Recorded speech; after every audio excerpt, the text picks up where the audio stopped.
Oh, hello there. I'm going to be reacting to the Pokemon Direct. I've never been great. I've never been great at doing this talking to myself thing. So I'm actually since I'm reacting on my own, right? It's such a short direct, it's 7 minutes, right? No one else is going to be here.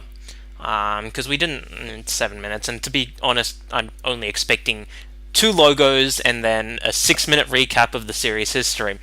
But because I'm doing it on my own, I'm gonna try something a bit different. So I'm actually recording Facecam along with this because one of my cousins loves watching me react and wanted me to do a Facecam. So I'll be sending the Facecam version to people who have seen my face or know me in real life, just for fun. I don't react for views. I just react for myself. It's always fun to go back and watch what I've reacted to, and it's fun to have people laugh at me, actually.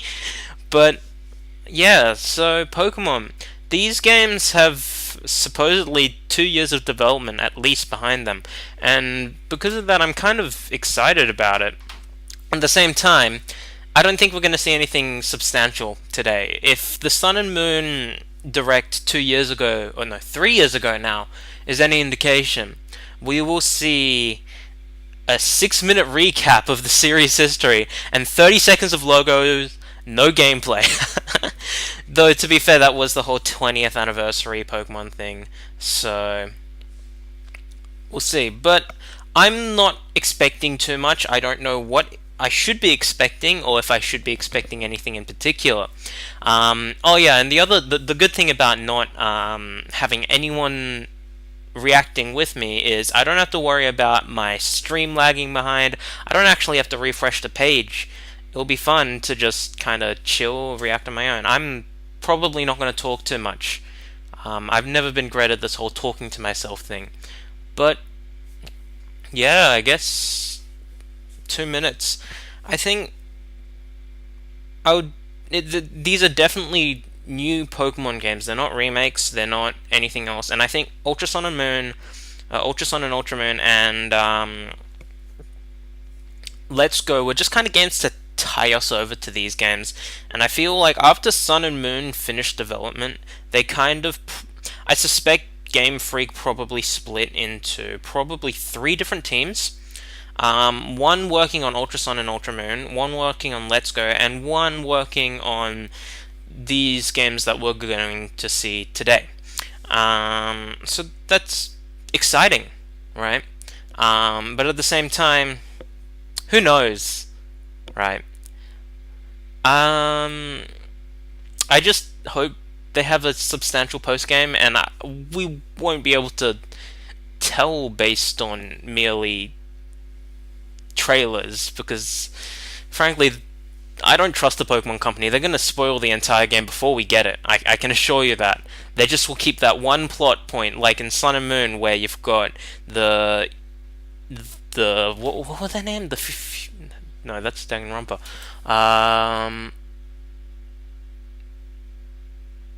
The whole thing that Lusamine was in charge of, that whole plot twist was predictable. It was still. There'll be one plot twist that's for Pokemon. That's all they're gonna show. Like, they're not gonna show us before the game releases. Otherwise, I'm positive they'll probably show us everything about these games before they release via the monthly updates, like Ultra Sun and Moon. Ultra Sun and Ultra Moon had those kind of weekly updates. Anyway, it looks like it's 1 o'clock in the morning. Yay! So it will start anytime. Oh, Welcome to the Pokemon Direct. I'm Direct. Ishihara from the Pokemon Company. Here we go. Today, I would like to share some very special information with all of you. Pokemon trainers all around the globe have already Here's the enjoyed 6 many minute adventures in recap. various regions of the Pokemon world. Oh god, Along the way, the nostalgia. trainers have encountered many different Pokemon, battled against countless other Pokemon trainers, and experienced stories all their own. And this But year, yeah. a new Pokemon journey will begin for all of you. Oh, so not the 6-minute recap. We've prepared a special video to welcome you to the Oh, settings we're of- not just gonna see logos. Please take a look. Alright. What do you got? Nintendo Switch. Oh. Twitter. I see the Twitter. Hang on. We're actually seeing gameplay. Wow. Actually, this does look better than Let's Go. Oh my god, that actually looks really good. Oh. Who's doing the soundtrack?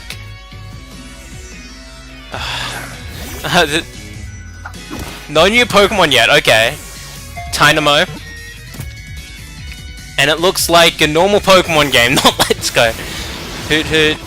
Oh wait, hang on, there's Pokemon from a lot of generations here. Yo, these okay. This actually looks really cool. Wait, we have Pokemon Soccer or something? Not actual game footage. This is very interesting.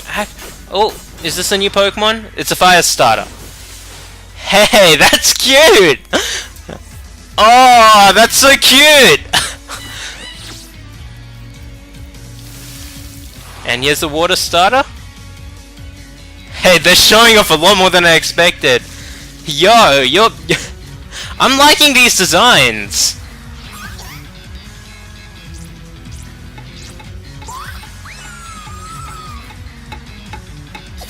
I'm usually for the past few generations, I've been biased towards the.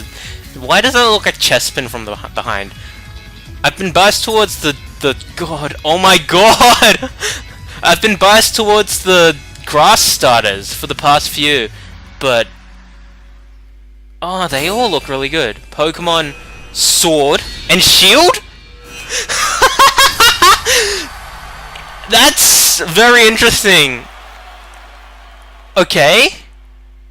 So based on some sort of European country, I'm assuming. Today, we are pleased to announce all new entries in the main series of Pokemon Generation RPGs 8 for Nintendo Switch. Oh, Pokemon Sword, Meltan was a Pokemon steel type, of course! And for an introduction to the adventure that awaits you in these games, I'd like to ask this next guest to tell you more. Please no mustard. Okay. I'm Junichi Masuda from Game Freak, and I have been working Producer. as the producer for these titles. So not director. Right now, we at Game Freak are hard at work on the development of Pokemon Sword and Pokemon Shield. Pokemon Sword and Shield. For the veteran Pokemon trainers who have experienced so many adventures with us up until now. For the new trainers who held a Pokeball for the first time in the Pokemon Let's Go Pikachu game, or the Pokemon Let's Go Eevee. I have a And friend. for all those out there looking to become Pokemon trainers for the first time. These This is games good will be music. new entries in the Pokemon series. Role-playing games that will get any player fired up and excited. Since these are new entries, naturally, you'll find that they take place in a new region, with never-before-seen Pokemon living there, Good. and new adventures you've yet to Good. experience. They weren't lying when they said it will look So a lot let's better turn than to Let's the Go. director of these games. Yes, he's not directing the games. I'm sorry, Masuda. I love you, but I'm you've Takeru done. Omori from You've Game served us well. I'm working as the director for Pokemon Sword and Pokemon Shield. Wow, this Setting actually of looks these really games good. is known as the Galar region. Galar region, huh? Okay, we're getting a lot more than I expected. Holy shit! Containing idyllic countryside and contemporary cities. Is that the UK? Plains Is that the UK? covered mountains. It's kind of modern. The people I'm and loving the Pokemon live soundtrack. here, and they've worked together to develop the industries in the region. More Here in this modern. region, you'll visit gyms with the newly discovered Pokemon you choose to be your Gyms first are partner, back. aiming for the That's good. enviable and admirable title of champion. Grass gym.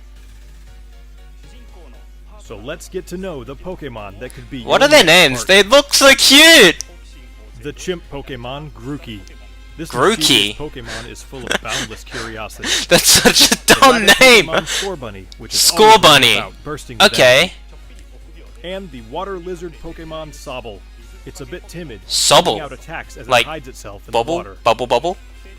You'll choose one of these distinct Pokemon to be your trusty partner. I'm liking this and set out music! across the Galar region on a new adventure. It reminds me of a bit of Gen 5 soundtrack. Along the way, there will be Which many is good. more never before seen Pokemon waiting to meet you and be discovered. As we work on the development of these games, our goal has been to create the greatest Pokemon experience yet. Oh, We're it's pretty much challenging over. ourselves to try new things, while still treasuring what makes Pokemon special. So we hope you'll all be looking forward to the adventures awaiting you in the Galar region. Galar region. So, what did you think? I got a lot more than I Pokemon Sword expected. and Pokemon Shield will be released Late 2019, simultaneously as usual. worldwide in late Yeah, these feel 2019. like they've put a lot more effort in, just based on the And environments, that's but not all you'll have to look forward to in 2019. We've got plenty in the works for the Pokemon brand that we hope will delight you. Pokken 2. Thank you all for tuning in today. Okay, that was pretty cool. I like that. They actually look really good. They look... The environments are a lot bigger, right? But that's not a bad thing, because they still look, like, succinct, concise. And... oh, that actually looked really good. I have hope for Pokemon again. I don't think Let's Go... like, it didn't... I wasn't expecting much from Let's Go when they were announced. Sure, the announcement got me excited, but then after I looked into it a bit more, right? But I kind of started tuning out as soon as we got Ultra Sun and Ultra Moon, and then they kind of talked about how they've got titles in development for Switch. I think 2 years ago now, and it's like we know. We know about the that they've been in development for 2 years, but then we've got two almost tie-over games. I'm pretty confident, after seeing what we saw just now, those were tie-over games, right? Tie-over games between, like, just so fans wouldn't get upset. And I have this unpopular opinion that the Pokemon fan base sucks because they want a game every year, and I'm part of the problem. I don't want a game every year, but I have controversial opinions with Pokemon because it's so dear to my heart. That sounds very cute. Saying it like that sounds very cute. But yeah, that was... oh, Sword and Shield. So what, Aegislash is going to be the legendary? Oh, we didn't see any legendaries! That's so interesting, because what? X and Y showed off the legendaries pretty much in the first trailer, though we didn't really get much gameplay, and there was... the whole glasses stuff didn't work properly. Like, that's the one thing I remember from X and Y's trailer. The glasses, like, didn't actually stay on the model when they swung on the vines in the grass gym. But yeah, they showed off Xerneas and Yveltal there. And then Sun and Moon, we didn't get gameplay initially, but I think in the first trailer we saw Solgaleo and Lunala. So, actually, can I, like, rewind a bit? I want to see those logos. Where are those logos? Sword and Shield. That's actually pretty cool. I like it. Sword and Shield. Okay, that's very interesting. So, dogs on the shields. Interesting. Those logos feel very cool. I actually like it. It's very different from what we've had. I feel like, even though, like, Sun and Moon tried to be different by getting rid of the gyms and kind of establishing a new formula, I don't feel they really succeeded in that. I feel like there's a way to make a new formula without getting rid of those gyms, because the gyms, while they are formulaic, there's ways to be creative with them, and especially, I'm going to be completely biased to Gen 5 here, but Black 2 and White 2 really made great use of the gyms and making them all diverse, but also, while it still followed that formula, you go through the 8 gyms in order, and then Pokemon League and maybe an evil team on the way. It's still kind of, because there were direct sequels to the previous Black and White, it was really nice to have, just see how the region changed, and that's also something that was magical about Gold and Silver, Heart Gold, Soul Silver. I played Gold and Silver before that, but yeah, Sword and Shield. Actually, I have reinvigorated hope for Pokemon. Ultra Sun and Ultra, like, Sun and Moon were good. They just didn't. They were the bare minimum. If it just, I feel, and Ultra Sun and Ultra Moon felt like they could be expansions. Like, they probably should have just been DLC. But you know, Pokemon, I kind of get why they did it, but at the same time, they could have expanded upon it a bit more than they did. They just kind of changed the story a little, gave us a few different cutscenes, and then the post game was pretty much the same, changing a few Pokemon out. They did give us the whole Ultra Wormhole stuff. That was very, very random, and I never got Guzzlord. But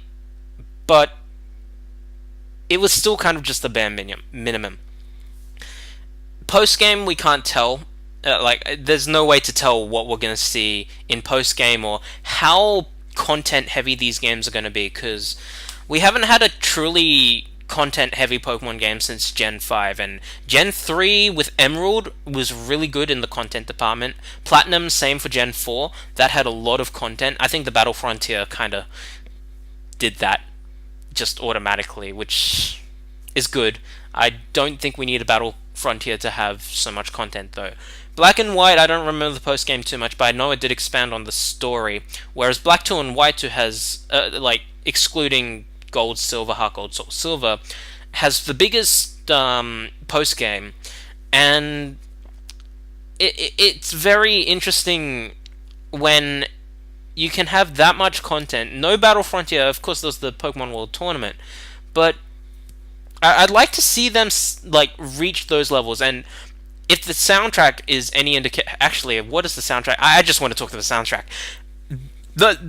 Those songs felt like Pokemon. The tracks we heard in this trailer and the talks, they felt like Pokemon. Sun and Moon had this problem with the soundtrack. Like, I love the Sun and Moon soundtrack, but the problem is it didn't have an identity, and maybe you could argue it works well with the whole alien nature of the Ultra Beasts, but it felt like each track was kind of going for a different purpose, and it didn't have that sense of streamlined identity that, yes, this is a Pokemon soundtrack. There's a few tracks, and I think Ultra Sun and Ultra Moon, the new tracks in Ultra Sun and Ultra Moon actually did really well in capturing the feeling of Pokemon. But with these tracks, they felt like they had a very consistent feel to them. I'm not going to go into the music theory because God knows I'm not qualified to talk about that. But just based on feeling alone, I can tell these were composed for Pokemon, and they are aiming to convey the feeling these games kind of want to convey, right? Of course, we've only heard 3 tracks. I don't know how the whole soundtrack will be. But we've definitely got it, some of those tracks definitely sounded like composers that have worked with Pokemon before, which isn't surprising. I don't see them bringing on any new composers anytime soon. Considering Masuda's still involved with it, he's just not the director. Thank the Lord. He's definitely composed some tracks, and I reckon he's done the Wild Battle theme, Trainer Battle theme, so on and so forth. But I wonder what other who else is working on the soundtrack. Of course, maybe I'll see on Twitter. But yeah, that was cool. I like it. I really like it. Alright. See ya.